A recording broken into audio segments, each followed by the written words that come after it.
بسم الله الرحمن الرحيم. كتاب أنزلناه إليك مبارك ليدبروا آياته وليتذكر أولو الألباب. صدق الله العظيم.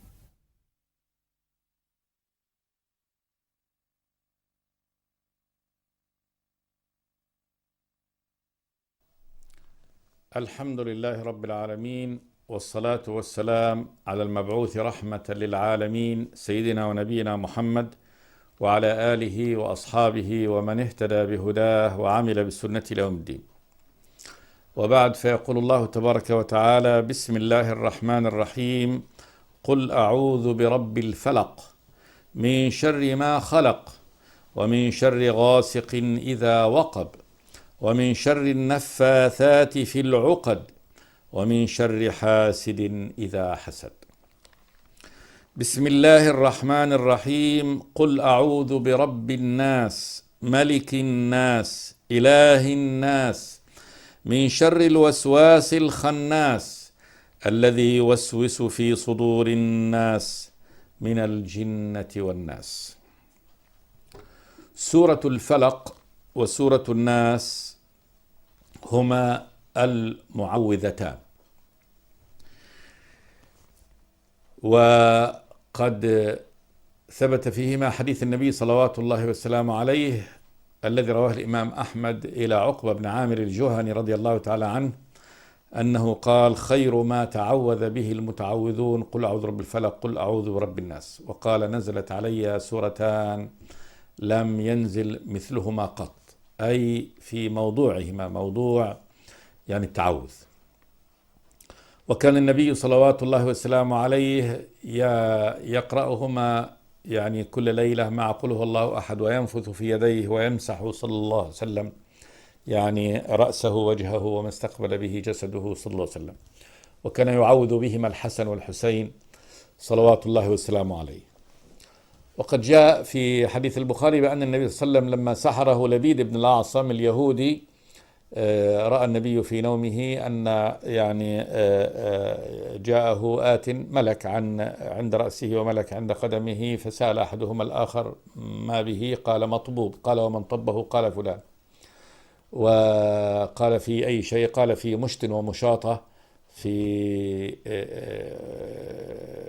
قف بئر بني فلان، بئر خبيث. وكان هذا اليهودي قد يعني لما سحر النبي أخفى هذا في هذا المكان، استخرج هذا الذي كان فيه، وأنزل الله تبارك وتعالى على رسوله: قل أعوذ برب الفلق قل أعوذ برب الناس. هذا تعويذ من كل الشرور. المعوذتان قد جمع الله تبارك وتعالى فيهما يعني الاستعاذة به من كل الشرور. فسورة الفلق قال تبارك وتعالى: قل أعوذ برب الفلق.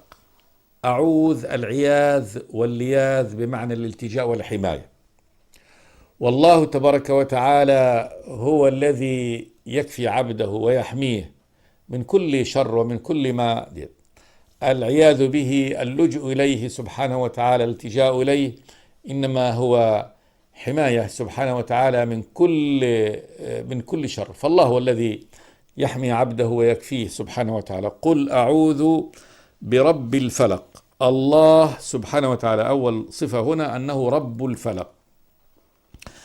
الفلق والفرق بمعنى، وجاء بمعنى الفلق الله تبارك وتعالى فالق الإصباح، الصبح إذا يعني انشق يعني الليل، كأن الليل ينشق ويخرج منه يعني نور الصباح. وقال الله تبارك وتعالى في وصف نفسه سبحانه وتعالى: وهذا من أفعاله فالق الإصباح وجعل الليل سكنا والشمس والقمر حسبان.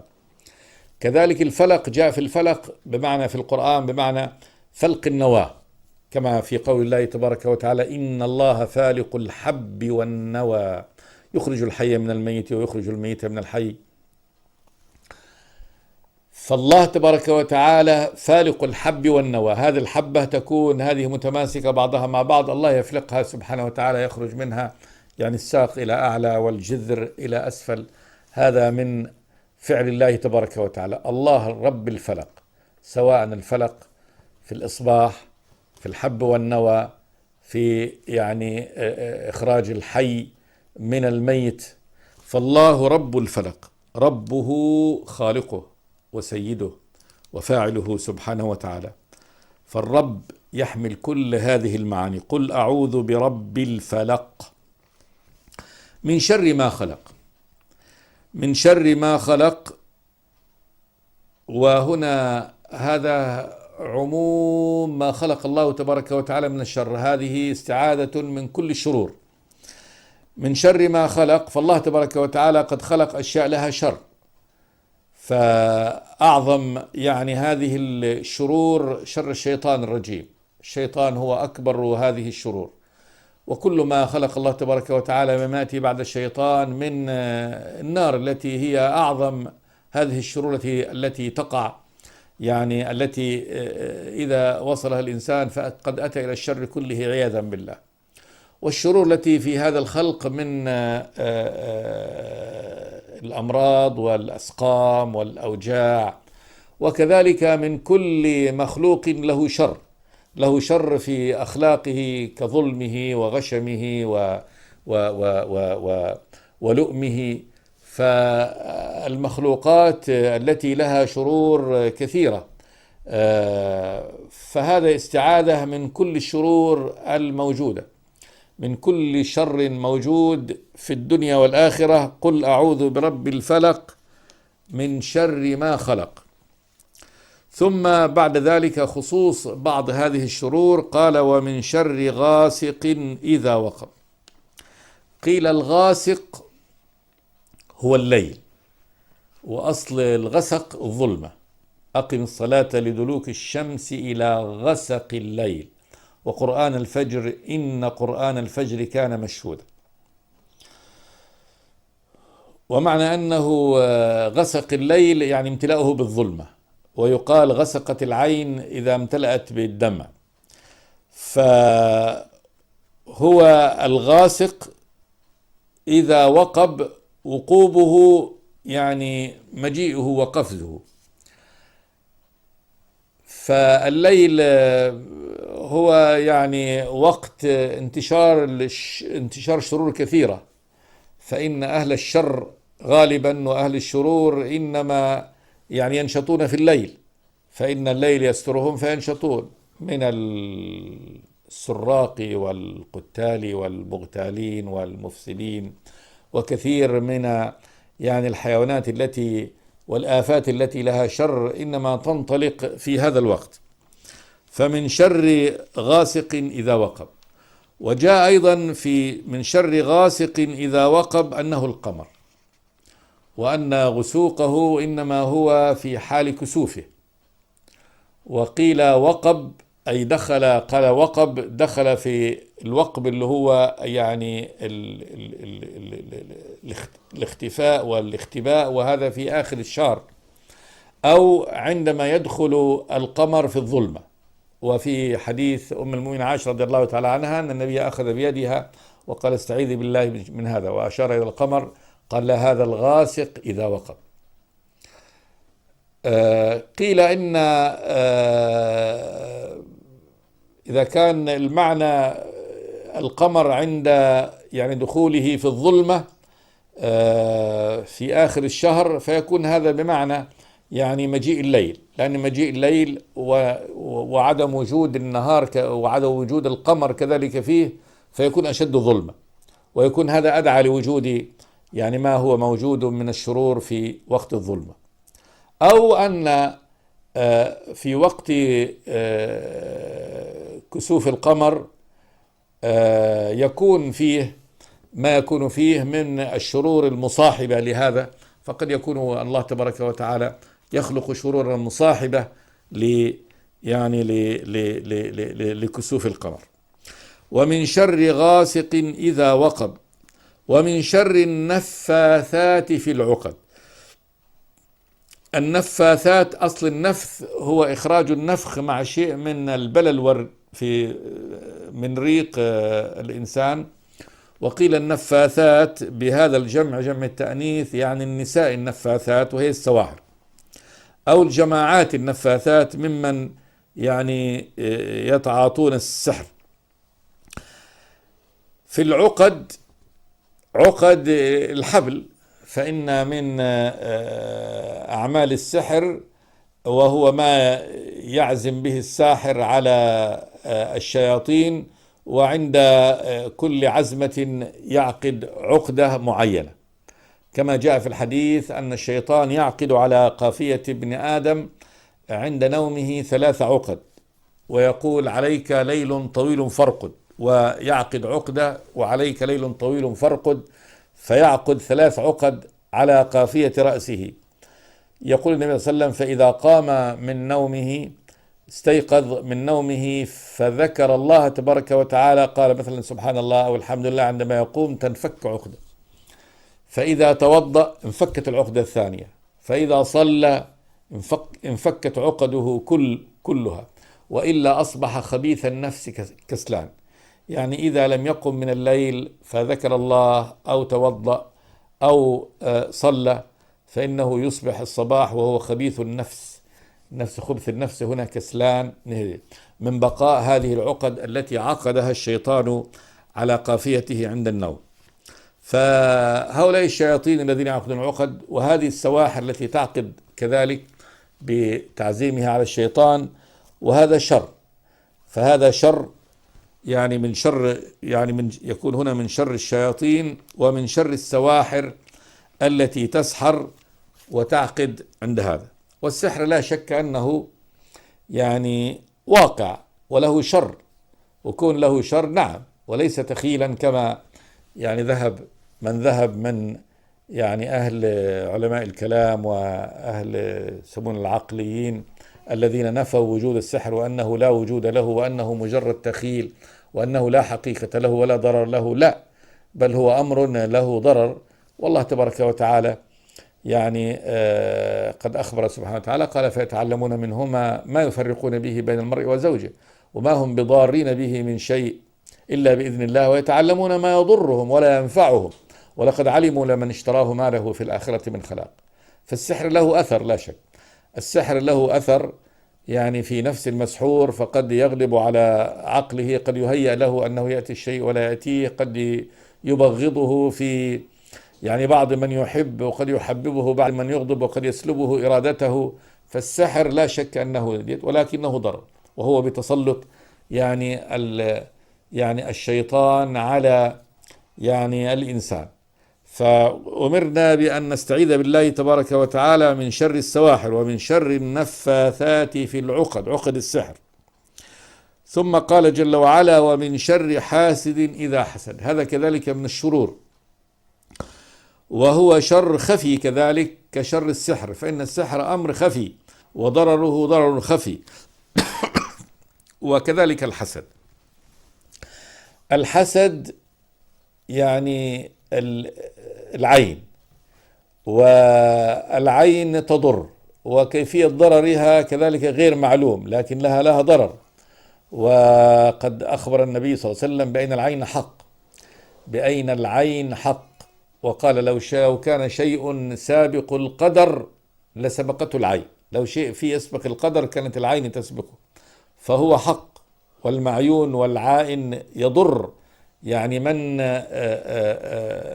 يحسده، كما جاء في الحديث أن رجلا من الصحابة يعني كان قد يغتسل، فرآه يعني رجل، فقال: يعني ما رأيت يعني جلدا ألين ولا جلد عذراء، يعني يقول جلده ديت، ولكن الجلد العذراء يعني في ليونته. فأصابه على طول المرض وبقي مريضا، ولما سئل عنه قيل إنه قيل فيه كذا وكذا، فأمر النبي صلى الله عليه وسلم العائن بأن يتوضأ وأن يصب عليه، وقال: لما يعني يقتل أحدكم أخاه، فإن هذا من القتل.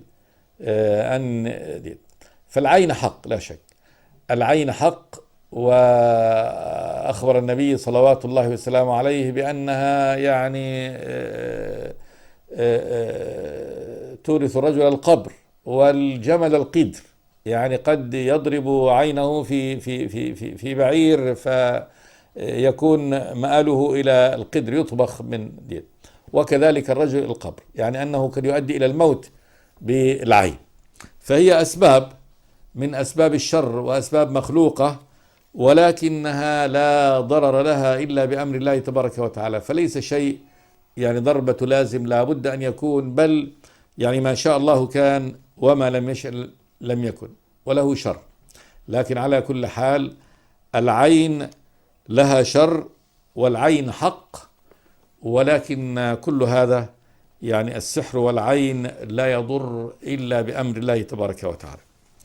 هذه السورة قد جمعت كل هذه يعني الشرور، وأمرنا بأن نستعيذ بالله تبارك وتعالى رب الفلق منها. قل أعوذ برب الفلق من شر ما خلق، على العموم من شر كل ذي شر، ومن شر ما خلقه الله تبارك وتعالى في كل الوجود، ومن شر غاسق إذا وقب على الخصوص، ومن شر النفاثات في العقد، ومن شر حاسد إذا حسد. سورة الناس قال جل وعلا: قل أعوذ برب الناس ملك الناس إله الناس. قل أعوذ، العياذ واللياذ يعني اللجوء إلى الله تبارك وتعالى والتحصن به والاعتصام به سبحانه وتعالى. وأولا وصف الله بأنه رب الناس، الناس كل بني آدم، وقيل سموا أنهم سموا من الناس من الإيناس ضد الجن، الجن مستترون، والناس لأنهم ظاهرون، يعني يؤنس بعضهم بعضا فهم يعني ظاهرون. قل أعوذ برب الناس كل أولاد آدم، فإن الله تبارك وتعالى ربهم بمعنى أنه خالقهم سبحانه وتعالى والمتصرف فيهم ورازقهم ومتولي شؤونهم سبحانه وتعالى. الله رب الناس وهو رب العالمين سبحانه وتعالى، والناس عالم من هذه العوالم. قل أعوذ برب الناس. ولماذا جعل الخصوص هنا؟ يعني قل أعوذ برب الناس ملك الناس إله الناس. لماذا جعل الخصوص؟ لأن المستعاذ به هو المسلط على الناس، وهو الشيطان اللي هو الوسواس الخناس. فلأن الشيطان هو مسلط فقط على هؤلاء القوم، فكأنه استعاذة برب هذا العالم من عوالم الخلق. قل أعوذ برب الناس ملك الناس. الله سبحانه وتعالى ملك الناس، ملكهم يملكهم سبحانه وتعالى ذاتا، فإنه هو خالقهم سبحانه وتعالى، ويملكهم تصريفا، وذلك أنه المتصرف في خلقه، هو القائم على كل نفس بما كسبت سبحانه وتعالى، وهو على كل شيء وكيل، هو الموكل بكل أحد سبحانه وتعالى. فالله يملك يعني خلقه سبحانه وتعالى، يملكه ذاتا، إذ هو الذي أخرجه من العدم سبحانه وتعالى، ويملكه تصريفا. فالله ملك الناس، مالكهم سبحانه وتعالى المتصرف فيهم. إله الناس، فالله سبحانه وتعالى هو الإله، إله الناس. ومعنى الإله المعبود، الإله المعبود الذي لا معبود للناس إلا هو سبحانه وتعالى. فكل الناس معبودهم الله تبارك وتعالى، سواء علموا هذا أو لم يعلموه، فإن الله هو الإله الواحد. إنما إلهكم إله واحد، هذا إخبار الخلق. لكن من الناس من يعرف هذا، ومن الناس من يجهله ويجحده، كقوله رب الناس، فالله رب الناس كلهم.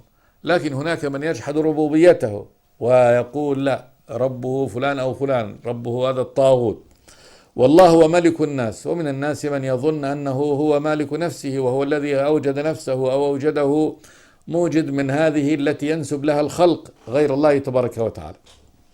وكذلك الله هو إله الناس، ولكن هناك من يعني يقر بهذه الألوهية له سبحانه وتعالى وأنه إلهه، وهناك من ينكرها ويجعل مع الله إلها آخر، أو يجحد ألوهية الرب تبارك وتعالى. لكن الحال والواقع أن الله تبارك وتعالى هو رب الناس كلهم سبحانه وتعالى، وهو ملك الناس جميعا جل وعلا، وهو إله الناس جميعا سبحانه وتعالى، لا إله لهم إلا الله سبحانه وتعالى.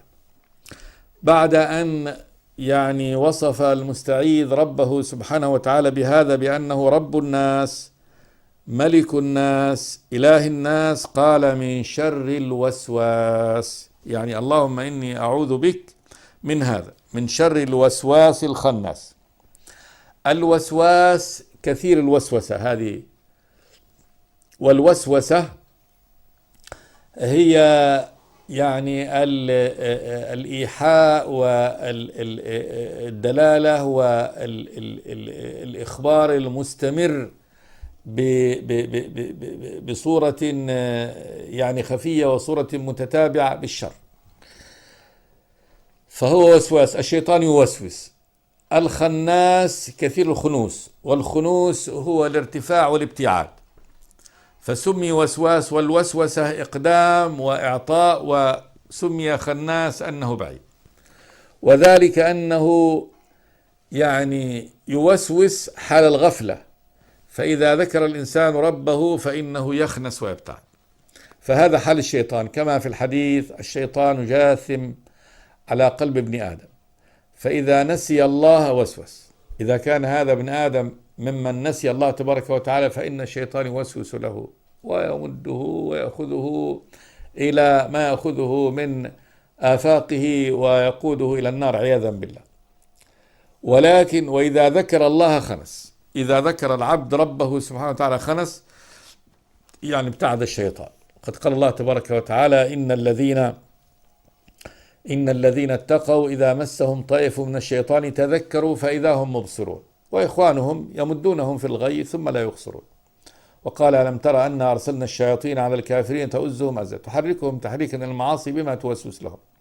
ولا شك أن الشيطان لا يملك يعني القدرة على أن يرغم الإنسان على أن يفعل يعني ما يشاء، ولكنه يوسوس له فقط بما يلقيه في صدره من الوساوس ومن الشكوك ومن التخذيل ومن النفخ ومن النفث ومن الغرور. وله مدخل على كل أحد بحسبه، فمدخله على أهل الكفر مدخله على أهل الغرور، مدخله على أهل الإيمان كذلك، وعلى أهل الطاعة له مداخل، إما لتثبيطهم، إما أن يحاول أن يجعل العمل بعد أن يكون في من عمله مخلص لله تبارك وتعالى يجعله يرائي فيه. فالشيطان لا يكل ولا يمل من كل أحد، فلا يضئز ديت. وإخوانهم من الشياطين يعني يمدونهم في الغي ثم لا يقصرون، يعني الشيطان يمده في الغي ثم لا يقصرون عنهم، يعني لا إذا سار في طريق الغواية ما يخليه، يعني لا يتركه كذلك يقول خلاص هذا قد غويته وانتهيت منه وفرغت منه، لا، وإنما يظل مستمرا وراءه بالإغواء والإغواء والإغواء والضلال لا حد له، لا ينتهي عند حد. وكذلك الشيطان لا ينتهي عند حد في من يغويهم، يأخذهم ويأخذهم ويأخذهم ويظل معهم على هذا النحو إلى أن يوقعه في النار عياذا بالله ديت. كما يقول بعد ذلك القرين لقرينه، قال يعني كما قال تبارك وتعالى ومن يعش عن ذكر الرحمن يقيض له شيطانا فهو له قرين وإنهم لا يصدونهم عن السبيل ويحسبون أنهم مهتدون حتى إذا جاءنا قال يا ليت بيني وبينك بعد المشرقين فبئس القرين. فيتمنى أن يكون بينه وبينه بعد المشرقين، لكن فيظل ملازم له إلى الموت وهو يلاحقه ويلازمه ويفتل في غاربه ويأخذه إلى طريقه. فهذا الشيطان وسواس خنس، لكنه يخنس ويبتعد عن العبد إذا تحصن بالله تبارك وتعالى، وإذا ذكر الله تبارك وتعالى فإنه كما جاء يعني أنه إذا يئس من الشيطان ذهب، كما قال الله تبارك وتعالى، كما قال النبي صلى الله عليه وسلم إيه يا ابن الخطاب والله لا يراك الشيطان سالكا فجا إلا سلك فجا غير فجك وطريقا غير طريقك، يعني يئس منه. وقد قال النبي صلى الله عليه وسلم: إن الشيطان قد يئس أن يعبد بجزيرتكم هذه وأن يطاع فيما دون ذلك. فقد ييأس من بعض الناس في أمر من الأمور إنه مثلا يردهم إلى الشرك مرة ثانية، لكنه يرضى بما دون ذلك بالتحريش بينهم، فهو لا يكل ولا يمل، فهو وسواس خناس. ولذلك جاء هنا يعني اللجوء إلى الله تبارك وتعالى مع وصفه سبحانه وتعالى بهذه الصفات العظيمة، يعني استدرارا لرحمته وإحسانه سبحانه وتعالى بعبده: قل أعوذ برب الناس ملك الناس إله الناس من شر الوسواس. المستعاذ به هنا يعني شر واحد، ولكنه أبو الشرور، هو كل الشرور، الشيطان، من شر الوسواس الخناس الذي يوسوس في صدور الناس. هذا فعله، يوسوس وفي صدور الناس، لأن الصدر محل القلب والقلب محل العقل، فهذا هنا جاسم على القلب الذي هو محل العقل، يوسوس فيه ويملأه بما يملأه من الأفكار، من الشبهات، من الانحراف عن الحق. الذي يوسوس في صدور الناس، الشيطان جاثم على قلب ابن آدم، فإذا ذكر الله خنس، فإذا نسي وسوس. ثم قال سبحانه وتعالى: من الجنة والناس. من الجنة شيطان من الجن، فالجن منهم شياطين رأسهم إبليس، رأسهم الكبير إبليس اللعين، فهذا رأس الشياطين، ولكنه له من الأتباع والأنصار والرجال من هؤلاء الجن شياطين. فمن الجن شياطين ومن الجن مؤمنون، وهؤلاء لا يوسوسون، لكن الشياطين هؤلاء هم الذين قد أخذوا على أنفسهم إضلال بني آدم، كما قال تبارك وتعالى عن الشيطان أن الشيطان قال للرب تبارك وتعالى: رأيتك هذا الذي كرمت علي لئن أخرتني إلى يوم القيامة لأحتنكن ذريته إلا قليلا. قال: اذهب فمن تبعك منهم فإن جهنم جزاؤكم جزاء موفورا واستفزز من استطعت منهم بصوتك وأجلب عليهم بخيلك ورجلك وشاركهم في الأموال والأولاد وعدهم وما يعدهم الشيطان إلا غرورا. فهذه شياطين الإنس، كما قال تبارك وتعالى: شياطين الإنس والجن يوحي بعضهم إلى بعض زخرف القول غرورا ولو شاء ربك ما فعلوه فذرهم وما يفترون. فالجن شياطين. والناس، من الناس شياطين، سموا شياطين متمردون يعملون عمل يعني شياطين الجن من الوسوسة كذلك، ومن صرف الناس عن طريق الحق، كما قال تبارك وتعالى في يعني المنافقين: وإذا خلوا إلى شياطينهم قالوا إنا معكم إنما نحن مستهزئون. وإذا خلوا إلى شياطينهم إلى كبرائهم الذين يوسوسون لهم بالشر. فمن الناس كذلك شياطين يقومون بعمل الشياطين فيوسوسون يعني للناس. قل أعوذ برب الناس ملك الناس إله الناس من شر الوسواس الخناس الذي يوسوس في صدور الناس من الجنة والناس. نقول هذا والحمد لله رب العالمين. وبهذا أتممنا بحمد الله تبارك وتعالى تفسير الكتاب الكريم في نحو 800 وبضع حلقات. هذا من إحسان الرب سبحانه وتعالى وفضله ومنه جل وعلا، ولعله الأمر الأول يعني الذي يكون قد سجل تفسير القرآن في تفسير مرئي. نسأل الله تبارك وتعالى أن يجعله نافعا للمسلمين في مشارق الأرض ومغاربها، وأن يثيب كل من أعان فيه ثوابا من عنده جل وعلا، وأن يجعل هذا لنا يعني ذخرا يوم القيامة، وأن يجعل هذا القرآن الكريم حجة لنا لا حجة علينا. استغفر الله تبارك وتعالى من كل ذنب وأتوب إليه وألجأ إليه وأستعيذ به، والحمد لله رب العالمين في البدء والختام. بسم الله الرحمن الرحيم. كتاب أنزلناه إليك مبارك ليدبروا آياته وليتذكر أولو الألباب. صدق الله العظيم.